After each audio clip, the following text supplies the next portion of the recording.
अरे उस पर डिस्कशन कौन करेगा? Let's ask our friend mister Ketan Naik from the Maharashtra Navnirman Sena. Ketan Naik साहब नमस्कार. सर नमस्कार. How are you sir? How are you? Sir बिल्कुल ठीक, बढ़िया. आप बताइए. जबरदस्त सर, एब्सोल्युटली फाइन. सर एक सेकंड दीजिए मुझे, सिर्फ ये कॉल किसी की आ रही है. जी जी बिल्कुल सर, अपना टाइम लीजिए, बात भी कर लीजिए, कॉल ले लीजिए सर, वी डोंट माइंड. दूसरे हैंडसेट से सर कनेक्ट करता हूँ आपको कि डिस्टर्बेंस ना हो, लेकिन आज इसी फोन पे फोन आ रहे हैं. चलिए कोई बात नहीं सर. तो केतन नाइक साहब, एग्जिट पोल्स में तो बीजेपी जीत रही है. अब असल में जीतेगी या नहीं मुझे मालूम नहीं, लेकिन एग्जिट पोल में तो आज तक कभी वैसे बीजेपी पहले भी नहीं हारी है अगर देखा जाए तो. केतन नाइक साहब, बिल्कुल सर. एग्जिट पोल में बीजेपी हमेशा जीतती है. वैसे तो सर बीजेपी के दिन थोड़े अच्छे ही दिख रहे, मतलब एग्जिट पोल तो उनके तरफ से होते हैं और चुनाव में भी थोड़ी जीत उनको मिलती है. अब ये जब महाराष्ट्र का नंबर आएगा तब ये सिनेरियो आपको बदला हुआ दिखेगा इस बार जी, क्योंकि इस बार जनता राजसा पे विश्वास रखे बैठी है और इस बार जबरदस्त.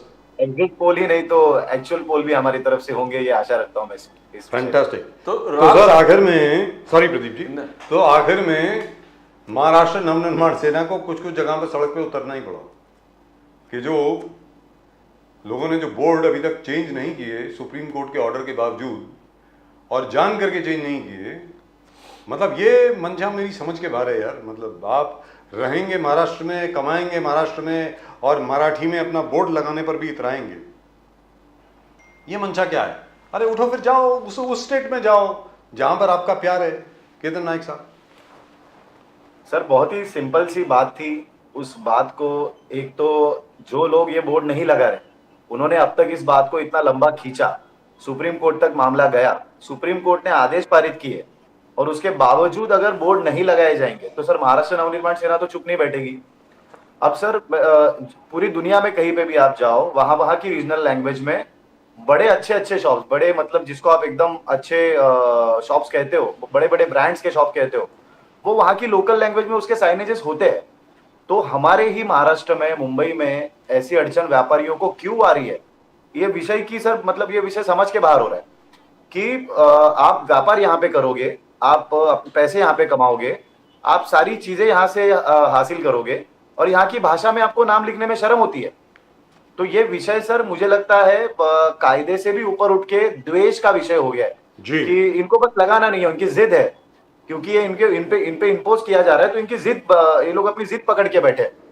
जबकि ऐसा नहीं है सर, ये तो सुप्रीम कोर्ट ने तो अभी कहा, लेकिन ये यहाँ के शॉप एंड एस्टेब्लिशमेंट के लॉ में इसको हमेशा से रखा गया है और भाषावार ही अगर प्रांतों की रचना की गई है तो उस भाषा का सम्मान करने में बुराई क्या है, इसका जवाब मिल नहीं पा रहा है सर. नहीं, बुराई क्या का सवाल ही नहीं है. भाषा का सम्मान करने में आपका खुद का सम्मान होता है, सीधी बात है. बिल्कुल, मतलब बिल्कुल. और जो लोग सम्मान नहीं करना चाहते, मुझे ऐसा लगता है कि उन सब लोगों को, हम लोगों को यहाँ से अलविदा कर देना चाहिए. भाई जाओ, जहाँ जाना हो जाओ, यहाँ पे रहने की जरूरत नहीं है. Good morning, all the best to you. सीधी बात है सर. मतलब प्रदीप जी आप कुछ बोल रहे थे. वही अचानक याद आया कि आपने सरकार कब तक रहेगा नहीं रहेगा भविष्यवाणी कर रहे थे केतन नाईक जी. तो राज ठाकरे साहब ने हाल ही में कहा सरकार आणि पाऊस कधी येतील आणि कधी कोसळतील हे सांगू शकत नाही. You can predict the rains and the सरकार इन दिस स्पेशली महाराष्ट्र के कॉन्टेक्स्ट में. तो क्या देखो, संजय राउत बोलते हैं, आदित्य ठाकरे बोलते हैं, उद्धव, ठीक है वो एफेक्टेड पार्टी है, बट राज साहब ठाकरे जब बोलते हैं तो उसके पीछे को अर्थ निकलता है. क्या है अर्थ केतन नाईक जी? सर आपको तो पता है, राजीव सर को भी पता है कि राज साहब के पास जो जानकारी होती है, उनकी जो विजन है, वो काफी दूर का सोचने वाले नेताओं में से एक आते हैं और जब वो ऐसी कोई बात कहते हैं तो उसमें कुछ तो मतलब होता है. आपको याद होगा संजय राउत जी के बारे में उन्होंने एक स्टेटमेंट किया था कि अब अकेले बात करने की आदत डाल लो और उसके कुछ समय बाद संजय राउत जी जेल में गए थे.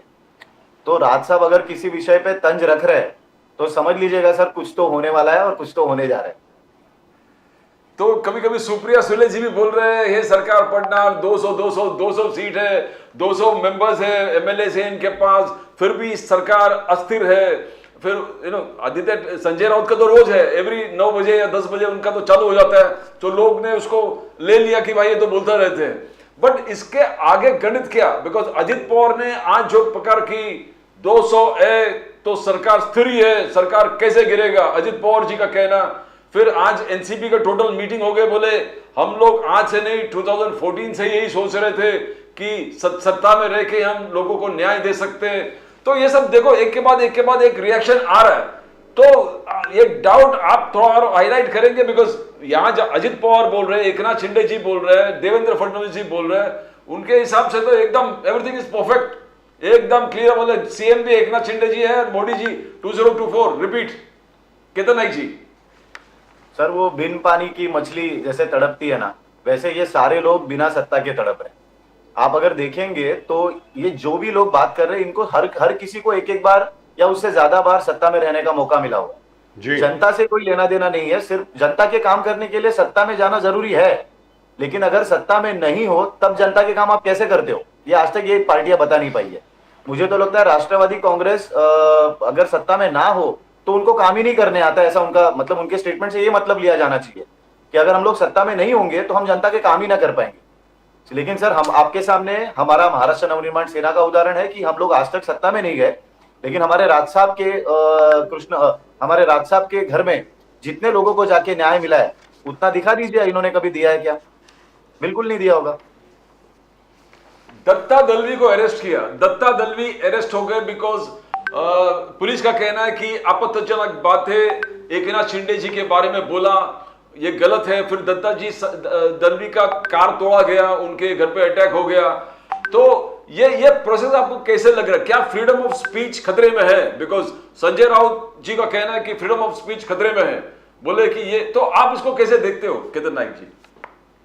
सर जब भी उद्धव ठाकरे साहब जब भी मुख्यमंत्री थे, संजय राउत जी की पार्टी जब सत्ता में थी, तब कहा गया था फ्रीडम ऑफ स्पीच? जो नवनीत राणा के बारे में हुआ था, कंगना राणावत के बारे में हुआ था, तब फ्रीडम ऑफ स्पीच नहीं था क्या इस देश में, इस राज्य में? क्योंकि जब आपके हाथ में पावर होती है, आप नारायण राणे जी जैसे सीनियर लीडर को खाने के थाली से उठा के अरेस्ट करके लेके जाते हो, तब फ्रीडम ऑफ स्पीच कहाँ जाती है? तो जब ये सत्ता में होते हैं तब ये जैसा चाहे ये बिहेव करेंगे, और जब दूसरे इनके ऊपर वो सब वक्त आ रहा है तब इनको फ्रीडम ऑफ स्पीच याद आ रहा है। सत्ता का दुरुपयोग ये सारे लोग अपने अपने तरीके से करते रहते हैं, और ये उसी का एक उदाहरण कहा जाना चाहिए इसको। दुरुस्त बात, एब्सोल्युटली ट्रू। भुजबल जी आज वहां से अपने दौरे से आधे में वापस आ गए। गांव बंदी का जो एक परंपरा निकला है, बहुत सारे जो लीडर्स है जो मराठा नहीं है, उनको आजकल के एक डर का माहौल है कि वो गांव में जाएंगे उन पर अटैक हो जाएगा। आज भुजबल जी का गली मीन्स हर जगह पर उनका विरोध हो गया वहां पर, भुजबल गो बैक, भुजबल गो बैक। तो ये वातावरण आप कैसे देख रहे हो? मराठा और जो जारांगे, मनोज जारांगे पाटिल जी बोल रहे कि अगर 32 लाख नोंदनीकरण अभी हो सकता है कुणबी मराठा, तो ये 27 साल पहले भी हो सकता था। देखो आप किसी एक वर्ग नेता लोगों ने इन चीज को वंचित रखा, इन मराठाओं को न्याय दिलाने में 27 साल मराठा समाज का चला गया, मनोज जारांगे पाटिल जी का कहना है। और आगे जाके गांव बंदी आप कैसे देखते हो केतन नाइक जी? सर भुजबल साहब की कही जाए तो वो इस वक्त मुझे लगता है सिर्फ अपनी राजनीति चमकाने में व्यस्त है। मराठा समाज की तरफ से कभी भी ओबीसी समाज के बारे में गलत बात कही नहीं गई थी, लेकिन जिसको राजनीति ही चमकानी है और विषय बनाना है वो काम तो अपना करेगा ही। तो भुजबल साहब की तरफ से जो एग्रेसिव स्टेटमेंट्स आने लगे उसके बाद में ये सारी चीजें बढ़ गई है। और रहा सवाल तो गांव बंदी का, तो गांव बंदी उस मराठा समाज के सारे लोगों ने जिन्होंने आरक्षण के वंचित होने का, जिनको आज तक सहना पड़ा है, तो उनकी एक उत्स्फूर्त भावना का वो भाग है सर। गांव बंदी करके वो किसी नेता को वहां पे आने नहीं दे रहे ताकि उनको रियलाइज हो कि आप हमारा कोई विषय अब तक सॉल्व नहीं कर रहे हो। जैसे आपको पता होगा सारथी नामक एक योजना मराठा समाज के लिए बनाई गई, तो उस योजना के माध्यम से भी जो लाभ दिए जाने थे वो भी उनको आज तक मिले नहीं। मतलब आरक्षण की लड़ाई तो दूर, लेकिन वो लाभ जो देने का काम है वो भी इन सरकारों की तरफ से हुआ नहीं है। और मुझे लगता है उसीलिए मराठा समाज आज उनको गांवबंदी का आदेश दे रहा है। लेकिन इस गांवबंदी का एक नुकसान इस ऐसा है कि सर अगर किसी मंत्री को कुछ अच्छे काम करने के लिए अपने क्षेत्र में या किसी भी क्षेत्र में जाना हो तो उसको जो विरोध का सामना करना पड़ रहा है उसमें जनता का भी नुकसान होता है। तो इस बारे में सर दोनों तरफ से सोचना बहुत जरूरी है, और आरक्षण के ओवरऑल मुद्दे पे ही थोड़ी सी अभी अलग तरीके से सोचने का समय सर मुझे लगता है आ गया। लेकिन यहाँ पर तो मुझे ऐसा लग रहा है कि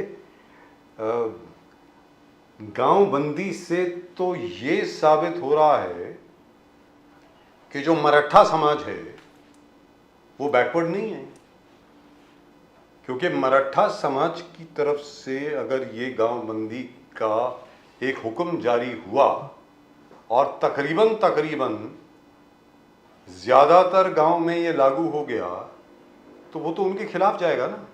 सुप्रीम कोर्ट तो ये पूछेगा कि भाई how are you socially backward, आप कंट्रोल करते हैं पूरा महाराष्ट्र, आपने चुटकी बजाई और सब लोगों ने आपकी बात मान ली, तो आप सोशली बैकवर्ड, सामाजिक तौर पर आप पिछड़े कैसे हुए?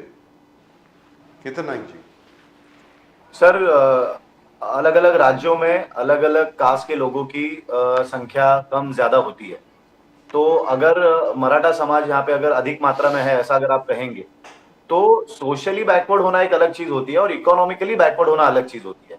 आज जो मराठा समाज सामने आ रहा है वो इकोनॉमिकली जिनको वो लाभ नहीं दिए जाते हैं, नौकरियों में जो नुकसान होता है, उस सारे मुद्दों को लेके वो सामने आया है। तो ये हो सकता है कि किसी गांव में मराठा समाज की संख्या ज्यादा हो, इसलिए गांव बंदी वहां पे सक्सेसफुली उनको करने मिलती हो। आप अगर देखेंगे राजस्थान में, तो वहां पे भी जो जाट समाज का चल रहा था, तो उनकी वो संख्या है, वो अपनी संख्या के तौर पे ये बंद, गांव बंदी, ये सब चीजें कर सकेंगे, लेकिन इकोनॉमिकली बैकवर्ड होना is a very different story. वहां पे उनका जो डिमांड है वो इकोनॉमिकली बैकवर्ड होने के ऊपर है। तो मुझे नहीं लगता कि ऐसा करने से उनका क्लेम कोर्ट के सामने कम होता है। मुझे लगता है इकोनॉमिकल चीजों पे बात होगी और उसी तरीके से आरक्षण का जो भी मुद्दा आगे जाना है। केतन नाइक साहब, ईडब्ल्यूएस जो है इकोनॉमिकली वीकर सेक्शंस के लिए अलग से रिजर्वेशन है, 10% रिजर्वेशन है उसमें। लेकिन जहां तक मराठा समाज का प्रश्न है, अगर वो चाहते हैं कि उनको ओबीसी में रिजर्वेशन मिले, so they will have to prove social backwardness because that is the law. My problem is social backwardness may be very difficult to prove for the Marathas. EWS में बहुत आसान होगा because economically the Maratha community is really backward. On that there is no doubt. क्योंकि जो land का size है वो बहुत कम हो गया, परिवार बढ़ गए, वो ज़मीन जितने भी पट्टे थे वो कट कट के छोटे छोटे हिस्सों में बढ़ गए। उसके बाद क्या हुआ, जो आर्थिक स्थिति थी मराठा समाज की वो बहुत कमज़ोर हो गई है, उसमें कोई दो राय नहीं है। लेकिन उसमें ओबीसी के अंदर उनको रिजर्वेशन कैसे मिलेगा सर? केतन नाइक जी। सर, जैसे राज साहब ने अपनी भूमिका इस विषय में स्पष्ट की थी कि आरक्षण का ओवरऑल जो मुद्दा है वो मुद्दा ही गलत तरीके से दिया जा रहा है। जरांगे जी को भी जब हमारे राज साहब मिलने गए थे तो उनको कहा गया था उनकी तरफ से कि ये मुद्दा अब तक आपको गलत तरीके से प्रेजेंट किया जा रहा है, या आपको ये कोई इस तरीके से आरक्षण मिलने वाला नहीं। तो ये तो सर आप सभी को पता है कि ये किस दिशा में इस विषय को लिया जा रहा है। अभी चुनाव सर पे है, चुनाव सर पे होने के वक्त इन सारे मुद्दों को भड़काने का काम, जैसे भुजबल साहब की जो भूमिका भी सामने आती है, तो मुझे बताइए ना सर, अगर गांव बंदी मराठा समाज अगर करता है, इससे पहले आपने देखा होगा चित्र की समाज के बाकी सारे घटकों का उसको समर्थन था। जैसे मराठा मोर्चे इतने सारे जो हुए, शांततापूर्वक मोर्चे हुए, तभी ये सिर्फ मराठा उसमें शामिल थे ऐसी बात नहीं है, बाकी लोग भी उसमें समर्थन दे रहे थे कि भाई मांग तो जायज ही है कि हम लोग इकोनॉमिकली बैकवर्ड होते जा रहे हैं, हमारी नौकरियां नहीं मिल रही है, तो उसके लिए समर्थन हर किसी ने उस वक्त दिया था। लेकिन आपकी बात में भी एकदम प्रॉपर पॉइंट है सर कि थोड़ा बहुत इसका गांव बंदी और इन सारे चीजों का थोड़ा गलत परिणाम ओवरऑल समाज की सोचने में मराठा समाज को लेके हो रहा है और थोड़ा परसेप्शन बदल रहा है कि ये थोड़ा ज्यादा होने जा रहा है क्या। लेकिन सर इसको जारी अगर रखना है उनको, तो किसी ना किसी तरीके से विरोध तो करना होगा। फिर गांव बंदी हो सकती है, लॉन्ग मार्च हो सकता है, या कुछ भी हो सकता है। दूसरी चीज केतन नाइक जी, जिसके ऊपर यहाँ पर कई बार डिस्कशन हो चुका है और प्रदीप जी और मैं भी इसके बारे में काफी हैरान हैं कि इतनी ज्यादा ऑर्गेनाइजेशन कैसे है। आपको भी मालूम है सर कि जब भी कोई मोर्चा होता है, रैली होती है, डेमोन्स्ट्रेशन होती है, मार्च होती है, प्रोग्राम होता है, उसको किस प्रकार ऑर्गेनाइज किया जाता है। You are from the political party, you know.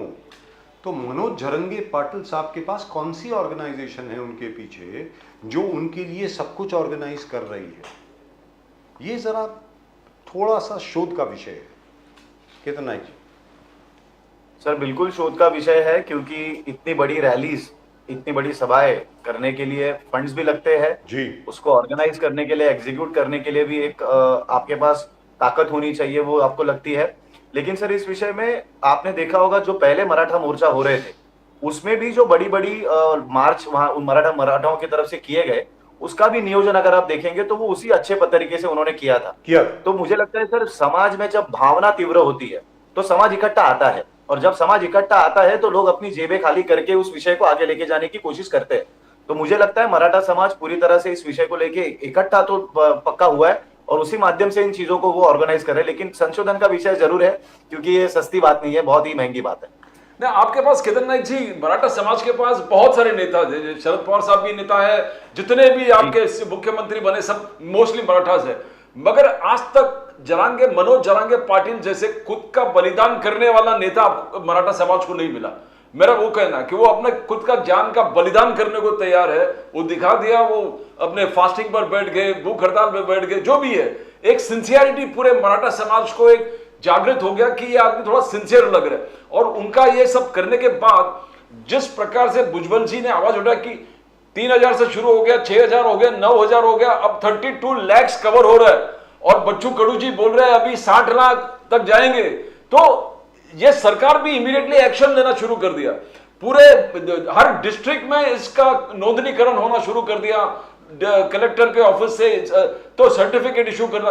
तो इतना उग्र और इतना इम्प्लीमेंट करने वाला आंदोलन आज तक मराठा समाज में देखा नहीं हम लोगों ने। इसका आप तो means it is you have to give some credit to Manoj Jarange Patil the way is doing it. Ketan ji sir, बिल्कुल देना चाहिए। मुझे लगता है मराठा समाज की जो एक समिति है, जिस समिति के माध्यम से इस मोर्चे का या रैली का ऑर्गेनाइजेशन पूरा वो लोग जो मैनेज करते हैं, उस समिति ने भी मेरे ख्याल से ठहराव करके ये बोल दिया है कि फिलहाल जो जरांगे पाटिल जी का जो आंदोलन चल रहा है उसको पूरे मराठा समाज का समर्थन है, और पूरा मराठा समाज उनके साथ में है, और वो लीड करेंगे, इस तरह का उन्होंने शायद मेरे ख्याल से ठहराव भी किया हुआ है।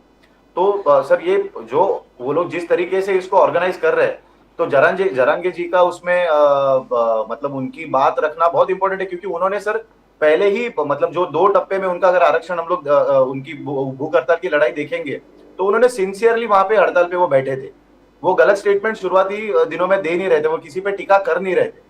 तो सर, वो उनको श्रेय तो बिल्कुल जाना चाहिए, क्योंकि उन्होंने ये लड़ाई मेरे ख्याल से एक अलग लेवल पे वो लेके गए, मराठा आरक्षण की लड़ाई। और राज साहब ने क्लियर कट कहा कि हमारा पार्टी से कास्ट बेस्ड पॉलिटिक्स कभी विश्वास नहीं करते, और मैं भी हम प्रोपोगेट नहीं करते, न हमारे पार्टी प्रोपोगेट करते, न ऐसे सोच कभी हमारे पार्टी में आएंगे। तो ये पार्टी अलग है, इस पार्टी को कास्ट बेस्ड तो कोई मतलब नहीं है, इस पार्टी को डेवलपमेंट है और हर क्षेत्र में। तो इस पर थोड़ा रोशनी डालेंगे राज साहब का स्टेटमेंट पे कि we are very very far away from caste based politics. Sir, जैसे आप देखेंगे शरद पवार जी की, अगर आप आज तक की राजनीति देखेंगे तो वो खुद मराठा समाज से आते हैं, और उन्होंने बहुत सारे मराठा समाज के लोगों को साथ लिया, उनको बड़ा किया, उनको नेता बनाया, मंत्री पद तक लेके गए। भुजबल जी जैसे उदाहरण बहुत कम आपको उनके साथ में दिखेंगे, लेकिन मराठा समाज को वो लेके आज तक चले थे।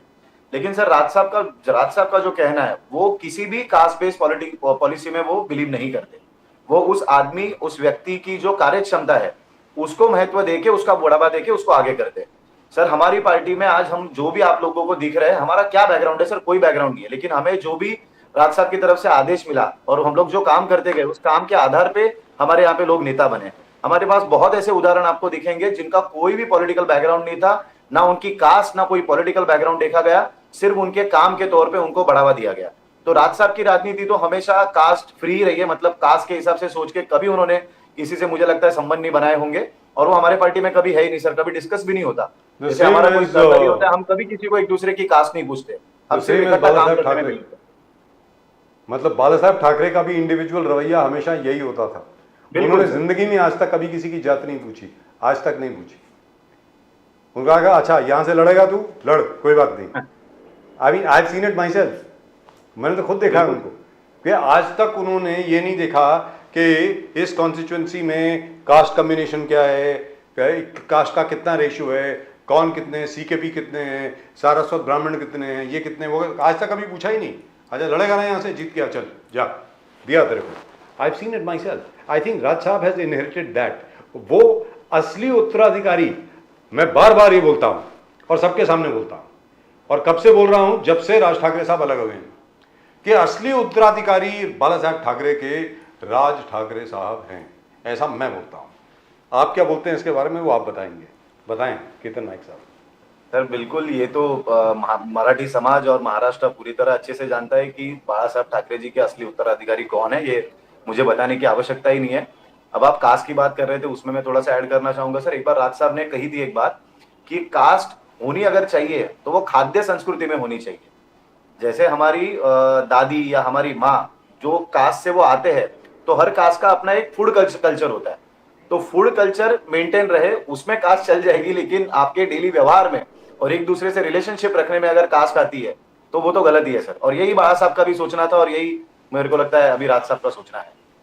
आपका आंदोलन केदार नाइक जी जो वसई विरार में एकदम जबरदस्त आंदोलन था, वो कहीं ना कहीं रिजल्ट आने शुरू कर दिया। शायद पानी सरकार ने डिक्लेयर किया कि वहां पर पाइपलाइन से पानी वहां पर पहुंचा देंगे, तो एक सक्सेसफुल कैंपेन रहा। तो आपका जो कैंपेन था, इससे पहले ऐसे ऑर्गेनाइज्ड कैंपेन हमने कभी नहीं देखा था वसई विरार रीजन में। तो क्या हम धीरे धीरे मान ले कि धीरे धीरे राज साहब के इंटरफेरेंस है वसई विरार में, धीरे धीरे टैंकर माफिया और जो एक माफिया वहां पर बैठा है उस चीज का धीरे धीरे खात्मा होगा? केदार नाइक जी सर देखिए, इस विषय में तो हम मतलब लाइव हम लोग उसमें काम कर रहे हैं। मैं तो आपको ऐसे भी कुछ उदाहरण दे सकता हूं, जो विषय राज साहब लेने वाले हैं इस डर से ही वो काम हो गया। ऐसी भी सरकारें आके गई हमारे यहाँ पे, जो राज साहब अगर उनको पता चलता है कि ये लोग राज साहब को जाके इस विषय के लिए मिलने वाले, तो उसके पहले भी विषय सॉल्व हो जाते हैं। लेकिन सर इस टैंकर वाले मुद्दे में ये बहुत लंबा चला आया हुआ इनका बिजनेस है। टैंकर माफिया जिसको हम कहते हैं, वो बड़े बड़े लंबे समय से मेरे को लगता है सारे राजनीति में होने वाले लोगों से इनके साठगांठ होती थी और उसके बाद बावजूद चला आया हुआ है एक बिजनेस है। तो इसको तोड़ने में या इसको खत्म करने में, जनता को रिलीफ देने में शायद थोड़ा समय लगेगा। लेकिन अगर महाराष्ट्र नवनिर्माण सेना ने यह विषय उठाया, हमारे अविनाश यादव जी जो नेता है उन्होंने ये विषय अगर उठाया, तो 100% सर विषय में सोल्यूशन तो निकलेगा ही निकलेगा। Fantastic, absolutely fantastic. But I really and truly hope that people realize who Raj Thackeray is. और बार बार मैं यही बात बोलता हूँ कि अगर किसी पार्टी ने वास्तविकता में महाराष्ट्र के लिए और मराठी मानुस के लिए काम किया है तो वो राज ठाकरे हैं।